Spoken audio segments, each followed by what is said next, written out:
In today's world, we would be remiss to talk about customer experience without the tech that drives high impact results. What innovations are businesses using to deliver outstanding customer experiences? Join us as we talk about digital transformation in CX.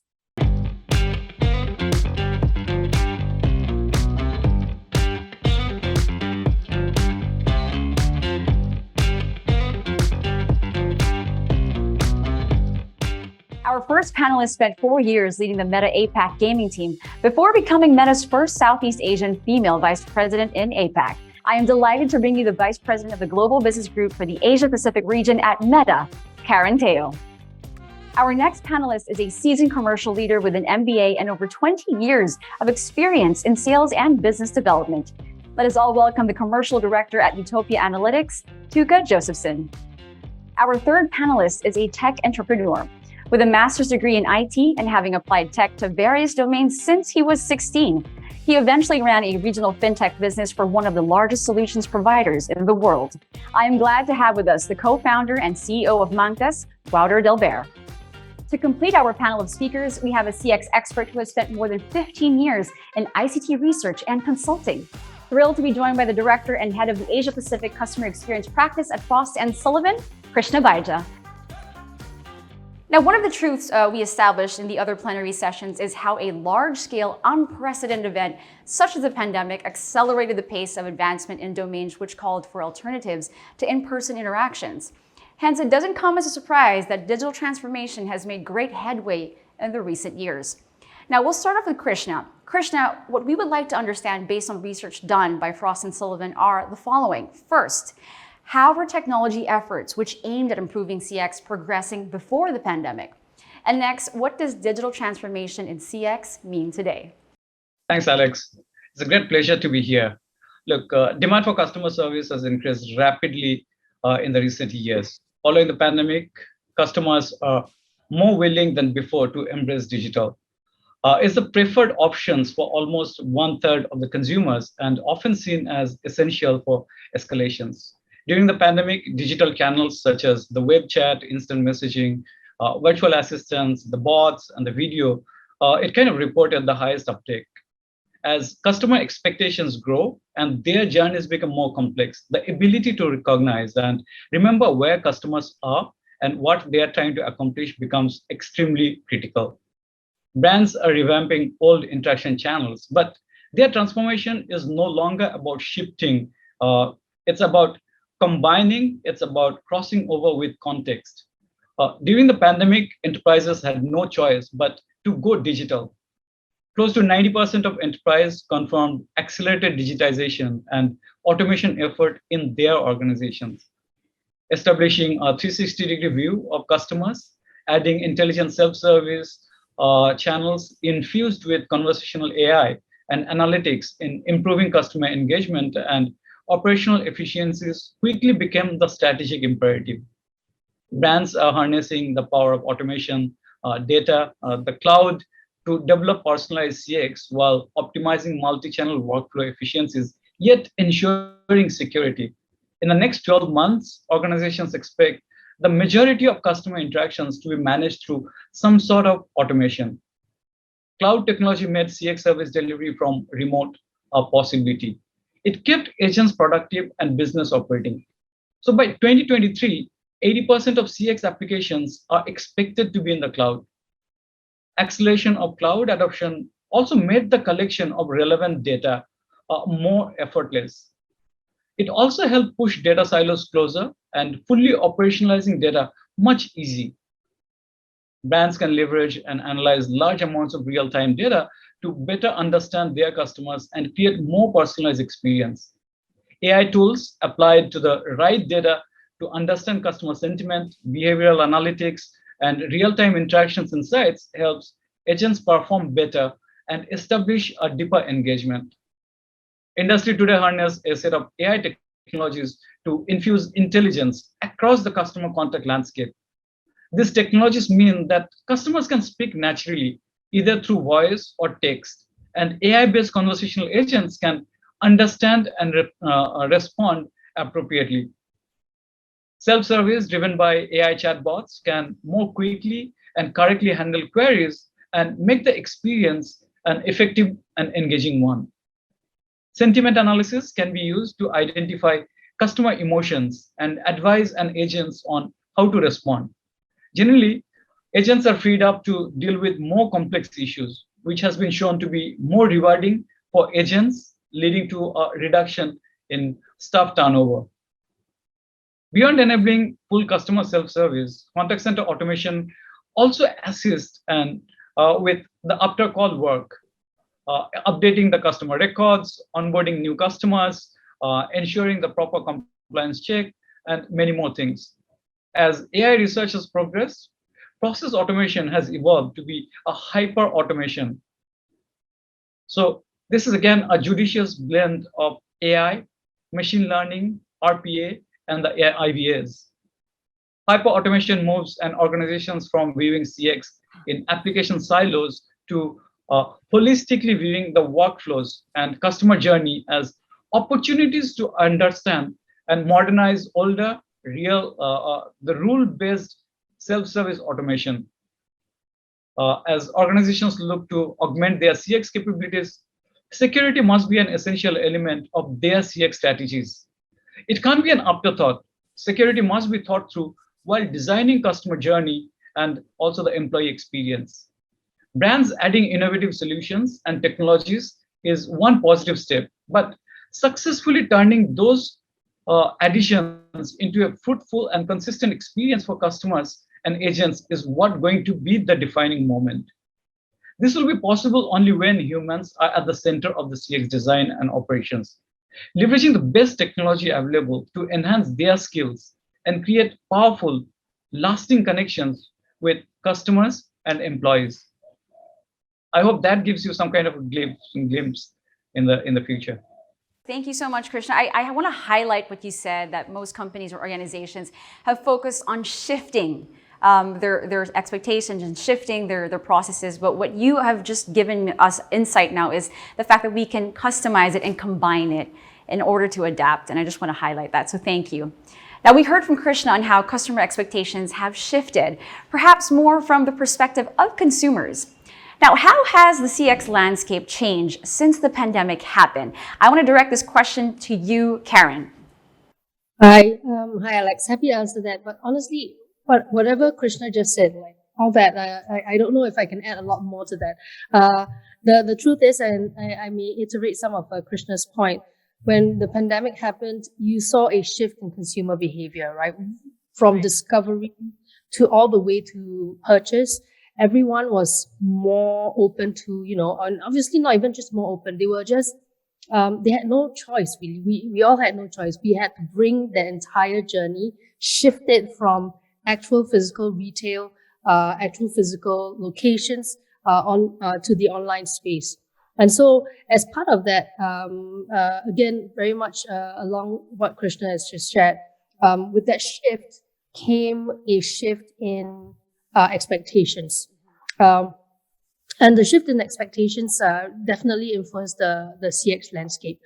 People were obviously not just embracing new technologies and new digital connections, not even just in commerce or in products and services, but even amongst themselves, right? People are connecting with loved ones, with friends.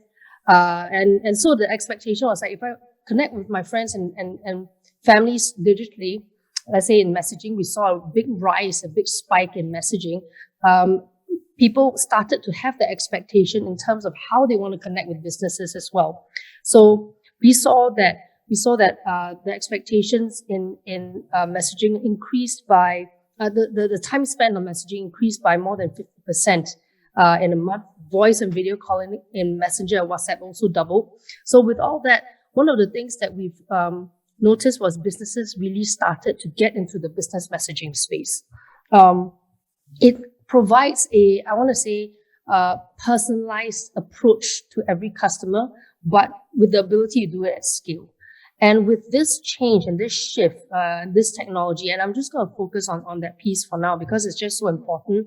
It's very current tech. That essentially creates expectations on ensuring that customers have that fast turnaround, which is why Krishna is now saying AI is important. Automated responses is important. So I'm very much aligned to what Krishna has shared. Responsiveness, providing customers with visibility and transparency, while thinking about all the information that they will be seeking. Like the proactiveness, I think is super important. So having AI plus a human element to try to provide that holistic sense of really taking care of the customers, I think we're seeing a lot more of that. And lastly, something that's been here since the beginning of time when it comes to building relationships and engaging with your customers, it's building trust and affinity, right? And showing that care and empathy and being proactive. That fortunately has not changed. I think that's important when in the CX landscape. Oh, I absolutely 100% agree with you, Karen. The trust must be there. And I love what you said, that the shift in expectations. And yes, I do agree that the messaging has increased undoubtedly, probably even more than 50%, but I do believe your numbers are right as well. And trying to shift that expectations based on their personal experiences as well. So yeah, absolutely, I 100% agree. Moving on now, there are undoubtedly a lot of innovations that are sweeping the technology space. I'm sure you can imagine. Now, Tuukka, what can you share with us on how artificial intelligence and machine learning are changing CX, and what other technology trends are bound to impact CX in the next, say, 12 months?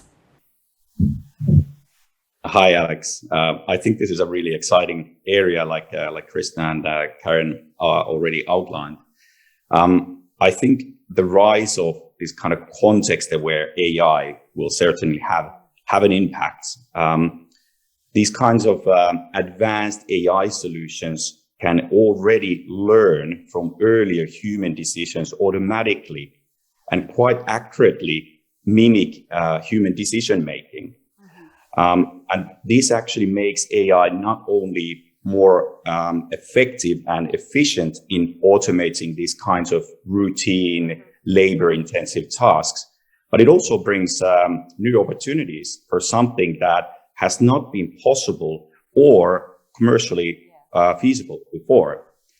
So if we think about, for example, quality assurance or auditing of customer service interactions, say on inbound or outbound calls, how this traditionally would be done on the QA side is that people listen to small percentage of the recorded calls and check if certain things have been said or not. And now it is actually possible to train an AI model, not only to check what has or has not been said, which is obviously great, but also to recognize these kind of patterns in the calls that can actually be used to improve operations. So, for example, identifying and fixing the root causes of the calls rather than treating the symptoms over and over again. Analyzing the calls with advanced AI can also help provide tangible feedback for customer service agents, for example, by identifying those elements in the calls that have the most impact on CSAT or NPS. So I would say that these kind of advanced AI-based solutions that can mimic human decision making and, like Karen said, do this at scale in very high accuracy and quality are bound to make an impact on in the coming months and years. You know, Tuukka, you're right. And this is a maybe if very I may exciting... add to that. Yeah, go ahead. Yes. Go ahead. Sorry, maybe if I may add to that. So you're talking about emerging technologies and things that will impact CX.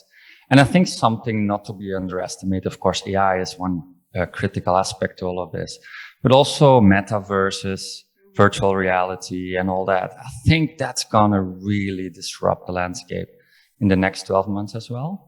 Like even us today, like we just started a startup a year ago, and we have a virtual office. And just this idea that we're in a virtual space where it's more natural as if we're communicating physically, I think that will really take CX to the next level as well. So I think there are many, many other technologies out there that will really disrupt.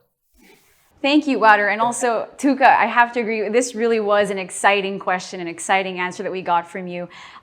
Personally, I think I'm a little bit shocked and a little bit surprised also at the capabilities of advanced AI. I think back then, as you said before, this was impossible and people saw the limitations of AI. But the past 2 years, a lot has shifted, a lot has changed, the advancement of technology, that we have somewhat of an opportunity to balance the human touch and AI, which is great for businesses and organizations that are coming out of this phenomena. Now, moving on, at this point, you have all pertained to data as a critical piece in delivering excellent customer experience. Now, how can data be best harnessed amid digital transformation? We're going back to you, Krishna. Can you please share some of the ways? Look, I think we have really come a very, very long way. High predictability of demographic data in analytics model is now being augmented by data from all the external sources, the likes of social networking, the Google, the Facebook, the Instagram, and whatnot, wherever we are interacting. So this can provide more insights into consumer behavior and user patterns. So organizations can combine these data sets into models used to inform the design of products, services, and the customer journey. So leveraging these technologies can actually provide a great insight into customer journey, and that gives us opportunities to improve CX. Organizations, however, will really need to balance skills and platforms to analyze this data to better understand the journeys and identify ways to achieve the business outcomes at various stages of the journey. So, for example, by offering the human touch to improve conversion rates when during a certain type of sales. So when a conversation happening, you know which direction it's going, and based on that, probably you can do the right kind of intervene on a digital channels to a human assistant. So the capability for data analysis in the area is also helping us, the organizations, in many other ways. It helps us to identify transition points between the channels that can and should exist. It also helps us to design and connect channels to reduce friction and effort. It allows customers the choice to go into the right options at the right time, which is for them. It's not about the organizations, it's about the customers. And of course, it allows us to look back on things which has happened and kind of get them to address those issues. So when you're talking about customers, it's really about understanding their journey. So knowing the right context based on customers' journey, organizations can go beyond what customers are telling them and understand what they're actually doing. And that's possible only because now we are able to leverage all this data. And because of that, it kind of enables organizations to deliver a very proactive and personalized CX. And of course, it's not only about what is being delivered for the customers, but it's also about those customer service agents, because now they get those insights, they get the right context. And at the same time, the AI and the analytics can get them the right kind of insights, which they can then communicate to the customers. So they can be always offering the right solutions at the right time, at the right channel, and whether it's be it the chat or in going forward in metaverse or not. So it's always the right experience for the customers. Love that, Krishna. I think what I want to reiterate from what you said is, data, it's immense. And I'm sure it has tripled, doubled in the past couple of years. But what you said is the right data, the right channel, the right time, because as we all know, each journey is very different. Now, I have a follow-up question related to what we just talked about with Krishna, which is data is always a sensitive topic, as you know, to consumers.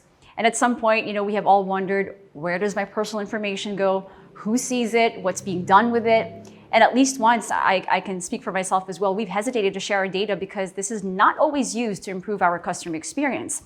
Then we choose another company and we go with another brand. Now, Karen, what are your thoughts on brand loyalty and customer retention today? I'm listening to everyone talk here, and it's really exciting stuff that everyone's talking about. New technology, like Wouter talking about the metaverse, which I'm a big fan and really excited about as well. The use of data is important in understanding customers from a giving value back perspective.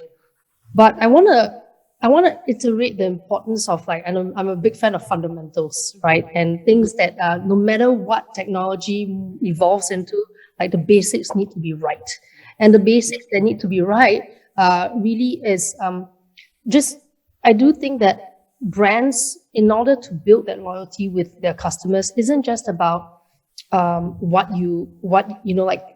usual like getting points or like a loyalty, like it's very tactical, and that's great. Those things work really well, and it contributes to even your understanding of your customers.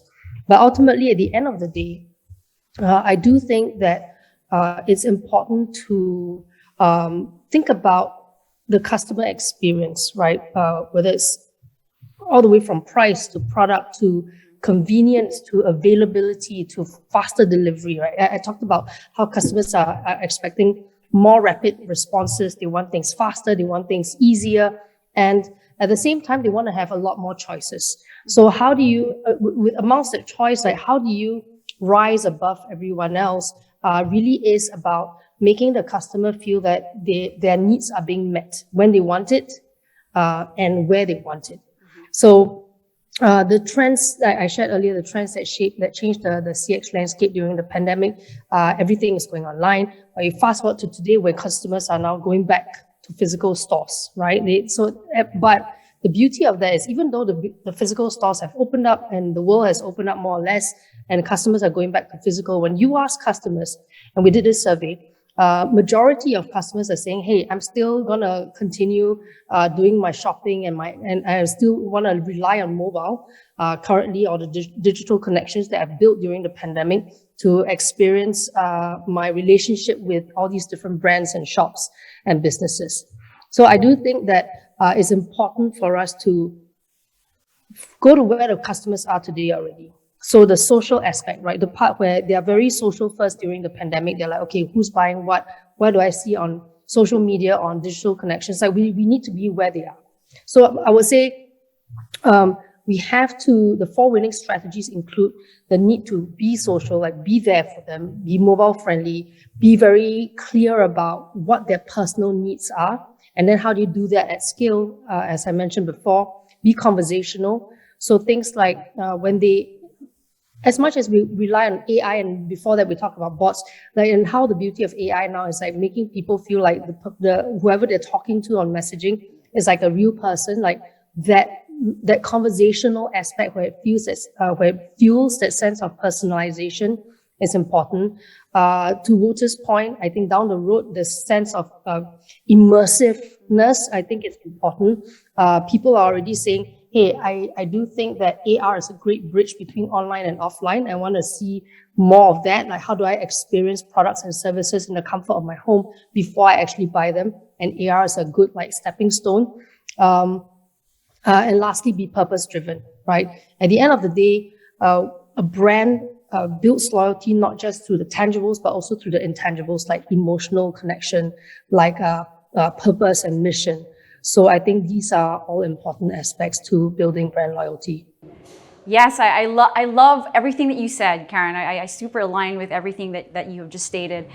Really back to basics, and when you go back to basics, and I think it's really making sure that the customer is heard, so that you can give them what they want, where they want it, and how they want it. Now, I am understanding that customer experience is as important as employee experience. Now, with employees helping shape a company's culture, Wouter, how does culture play a part in an organization's digital transformation? So culture is something I'm extremely passionate about. It's really the DNA of a company, right? I think if you don't get the culture right, your experiences won't be right. And I really liked how Karen talked about fundamentals and meeting customer needs, right? We talk about all of this new technology, it's extremely exciting, right? But the fundamentals need to be in place. You can't just activate the technology and hope it will function, right? And it's really about, and taking a step back, like what I'm personally passionate about is a culture of innovation, but also a culture of agility. Now, before I zoom into that a little bit, I think there's a very interesting stat that I refer to quite often, and that is 70% of projects fail, right? And I'll map that back to your question, like a digital transformation is ultimately a project. And what's really remarkable is if that's executed in an agile fashion, your chances of success go up 71%. Now, really, what that really says is if you're going on a digital transformation journey, be agile. Now, linking that back to the culture question, going agile is something I have quite a bit of experience with. And it's not something you just tell people to do, right? You don't go and say, hey, go, this is now the agile methodology, go execute it. What you actually do is you start from the top. It's actually a philosophy. It's a way of life. It's the way you execute, it's how you behave. And really, if you want to instill agility into the company, it has to start with the founders, has to start with the executives, and that needs to then trickle down. And that needs to become a culture. So back to your question, what's the importance of culture when it comes to transformation? It's everything, right? Because ultimately execution matters. All these ideas are great. You can sit in your ivory tower and come up with a 2-year plan. But the reality is, the moment you start executing on that plan, it's already outdated. Your customer behavior has changed, right? And actually the technology has evolved. So you have to be extremely agile, and it's not something you can do without the right culture. So culture is absolutely everything when it comes to delivering with success and delivering the right outcomes to the customers. Absolutely, Wouter. Thank you. And I think what we're hearing also from Wouter is the fact we have to think long term. If you start thinking short term, there's no longevity. It's not sustainable. And so we go back to the fundamentals, like Karen said, back to the basics. And it starts with culture from the very top down to the very bottom. Now, at this point, I'm eager to hear about best practices. Tuukka, what are the best practices companies can do to leverage these disruptive trends? And what are some examples that you have seen for yourself? Yeah, so maybe to continue a little bit on this topic of culture and also leadership, because I 100% agree, getting the fundamentals right is crucial. So I really think it's a strategic decision whether to kind of innovate or embrace these new technologies and to lead rather than follow. And really it requires this kind of vision, commitment from top down, very senior level sponsors, and of course the dedicated resources. So I would say the first best practice would be to enable and empower the people and kind of cultivate the right mindset in the organization. Just like Wouter said just before. Now, if and when this is in place, then I would look for examples how leading companies in various industries are already leveraging AI and other technologies across several use cases, not just CX. So I would really look beyond CX. I think this kind of horizontal view or analysis will provide great insight of what's actually possible already today, and that will help you narrow down on the kind of like most suitable use cases and those best practices that you can replicate then in your organization. Now, of course, there's always the age-old question of whether to build or buy. Mm-hmm. And I think companies really need to look at this kind of objectively, because just because you have a strong IT and data science team, for example, it doesn't necessarily mean that you can or you should build something. In my experience, these kind of best results are achieved in cases where there's service providers are actually complementing the internal capabilities of a company. And personally, I'm a very strong advocate of kind of like piloting and running various proofs of concepts, because I think only by really kind of like investing in trialing these new technologies and approaches can organizations really learn and ultimately achieve real breakthroughs in its operations. And going back to the very first point, as said, this also requires the right support, the resources, and the mindset throughout the organization. Love that mindset. Mindset before resources also, I think, because the mindset can change your resources and how you attack your resources and getting those available. But yeah, thank you, Tuukka. Aggregating all these learnings from all of you as some of the industry's CX experts, is it imperative for companies to revisit their digital transformation strategy? And if so, why? We'd like to go to you, Wouter. What is your take on this? Sure. And before I answer, Tuukka, I love those answers. Really, really well summarized.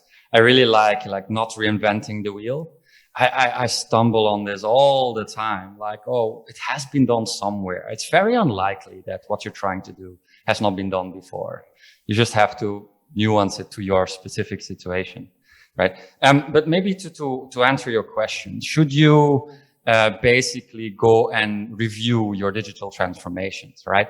And the answer is absolutely. But that doesn't not just today. I guess today it's double yes.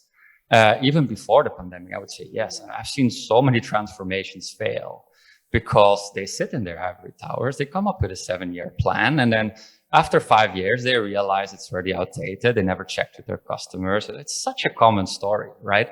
So back to basically what I was saying earlier about being agile. Like 100%, but now it's even more applicable than ever before. Like I think one very interesting stat that I also really like is since the pandemic, within the very first month, 60% of businesses had to transform their tech, and that's to survive, right? And this is now 2 years later, right? Since then, there are close to 2 billion people online now in Asia alone. People want to work from home. Companies need to be ready for that because they'll use their staff if they don't. If anything, they're actually more productive if they do it well. So everything, the behavior has changed. If you're in the middle of a transformation program, what you thought about 2 years ago may not at all be relevant anymore. Maybe not even the use case, but maybe not even the execution of it, right? So now it's double, triple relevant. But on top of that, there's technology. And the tech is evolving so quickly in such an exciting way. Mainly the software, right? People are innovating extensively, but also hardware. Like our ability to just process things that quick. Like you mentioned the data fact, like 90% of the data was created in the last 2 years, as an example, right? That's only possible because of how we're all connected now, how fast we process everything. And we now have such a wide range of technologies available. So should you review your transformation? Absolutely, because things change. Not only your customers change, the behavior changes, the technology changes. You got to be agile and just take very incremental steps and see what's right, and always check back with your customers, right? Like, hey, involve the customers in the journey and then just adapt. And back to Tuukka's point, don't reinvent any wheels. If some people made some groundbreaking progress elsewhere, copy and apply it to your problem. That's right. Makes life easier, basically, for them. And as you said, goes with agility. So I love everything that you said, Wouter. Also, it combines with what Tuukka said, and also looking and making sure that we don't fall back to our past mistakes where we're just looking to survive. In any business, the main objective is to thrive. And doing that is by making sure you're well aware of the new technology that's available and making sure that you're up to date with it. So yeah, I 100% also agree with the both of you. Now, with digital transformation starting and ending with people, business owners as well, employees, customers, Krishna, how can companies truly humanize CX amid digital transformation? Look, this is an excellent question. And I think when we talk about digital transformation, we often tend to get so caught up with what do you think about that particular technology. But end of the day, what we really need to keep in mind is it's not about the technology alone. It's about what is it for? What does it do, right? And from that perspective, I think earlier Tuukka and Wouter was talking about like all the kind of things, all the kind of approaches and learning from best practice and everything. We really need to keep in mind that, what got us here is not going to get us there, the next step. And that next step is always changing. And from that journey, I think it's critical that, the human aspect, whatever we do, in the center of that needs to be human. And when you talk about CX in particular, there's two sides of the equation. One is, of course, the employee side of the things. The other is, of course, the customer side of things, right? So again, going back, it's a timely reminder would be to all the digital practitioners that look, the customers and the employees are human beings, and they really need to be connected on a human level. And if you just think about the customers, what we want, right? We always wanted the choices. We wanted our convenient way of doing things with business. We wanted that kind of convenience and the ease of doing things, right? And most organizations, they got us the channels, right? Now, some of them are kind of offering up to 9 channels, but this is not really about the channels. The key here is effectiveness of those contacts, right? And also how comfortable, how confident I feel about those particular channels. Most of us will be actually put up if we don't get the right outcome as we seek in those interactions, right? So, and when that happens, irrespective of whether you give me channels, you give me those automation, I want a human to be on the other side of my call. And again, it may be very tempting to push customers to chatbots when the physical contacts channels are not available. When employees are working remotely, they have been struggling with contact volumes. So at the same time, what happens is human-led conversation could also take longer if the employees doesn't have the right kind of skill. They don't necessarily have the right knowledge. They don't necessarily have the right kind of context to understand what's going on in the customer's mind. So then we'll kind of struggle.